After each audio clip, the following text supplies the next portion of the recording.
crazy. I look back at my Bible that I had going when I was in jail, and I see God was already starting to speak the gospel to me, and I just didn't know it. I didn't understand it because I never heard it before, and I didn't have anybody to guide me and to show me, hey, this is really what this means. But he was opening my heart to hear the gospel for when I got out. When I got out, my sister-in-law, Pamela, she just got a hold of me. Woo. I said I wasn't going to do this. I told you it was. But she just reached out to me, and she was like, she had a vision and God told her, this is, get a hold of Shalana, get a hold of her, because she's gonna change. Her life is gonna change. And so she did. And everywhere she went, she brought me to this church. When I walked in this church and I heard the message the first time, I never wanted to leave. I have came every Sunday since. God is so good. He restored my relationship with my children immediately. They were just so hungry to have a mom there, and he was just so gone by then. He had completely lost it. He was no longer a functioning alcoholic. He was falling over. Had bruises left and right. It was a bad situation. I was just seeing for the first time, hey, this is not who you are. This life that you've lived and this, identity that you have made for yourself, that is not who you are. And I started to come into that, but the condition of my heart was so warped and so deceived that I was in shock. I was fighting for that old person to stay alive. He was coming to church drunk, and Clint never failed. We'd go up to him and say, hey, how you doing? Donald just reached out to us and just wanted us to do good and just wanted to love on us. And Chris got sober for 3 months, and I was just like, my life is finally good. I finally was experiencing transformation, and I was just so full of the Lord and so full of love, and I was like, my life is finally where it's supposed to be. And then Chris relapsed. I was still fighting my alcoholism, I guess. I was depressed. I didn't want her home. I didn't want to be there. I had run things my way, and in my distorted brain, I had it all figured out, And here she comes again, and now what am I going to do? She's actually sober, and she won't leave.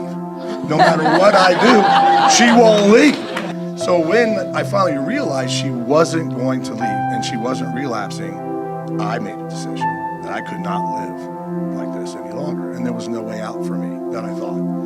So I started drinking again, undercover, like most people do that have this problem. It was nowhere near undercover. Okay. I thought it was. So one day I drive to the out there. You're not undercover. So one day I drive to the liquor store consciously, and I buy as much booze as I can. She was busy working. I don't know what was going on with the kids. I was beginning to get in this blackout stage that we get in. And I drank as much as I could. And at one point, I walked up to the top of our steps, and I jumped off the top of the steps. So he was definitely trying to kill himself. Yeah. And you quit taking your insulin. Quit taking my insulin. I'm knowing that diabetic. alcohol, it no was insulin. bad. He probably weighed 90 pounds. I mean, I had a plan. It was bad. I was going to exit, and she had it, and I kept waking up. It's like I'm sitting there and I'm thinking, these two are going to end up in divorce. I've seen a lot, done a lot of counseling, and I'm looking at these people and thinking they're done. There's no way they're going to make it. But let me see if they can find a little bit of hope. And so I just asked her, what do you want? What do you want him to do? And I looked at him and, what are you going to do? I'll do anything. Because somehow we got to this place, I'm even a little foggy, but we got to this place of, you were willing to make a change, and so I brought him to a point of decision, looked at her, I said, what do you want him to do? And she said, first step, he's got to quit drinking. So I looked at him and I said, she said, you got to quit drinking. And it's like become infamous now, but he looked at me and he goes, done. And he's lit, falling off the stool. And honestly, I'm thinking, no way. I'm serious. I'm thinking there's no way. No way. This is at least he's willing to make a change, but there's no way he's done. Right. And that was what day?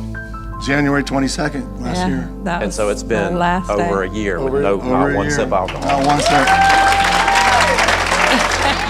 And yeah, no matter what, no matter how messed up we were, no matter where we were at, we always came every Sunday. We felt life Fighting, here. we came. We felt love here. We just felt the gospel was being preached here, and it would just fill us with joy. And even though when we left here it was, pure chaos, and we knew we could come back on Sunday and get some more joy. And peace and love, and just the people here just really just changed our lives and reached out to us. And when he loved me through mine, and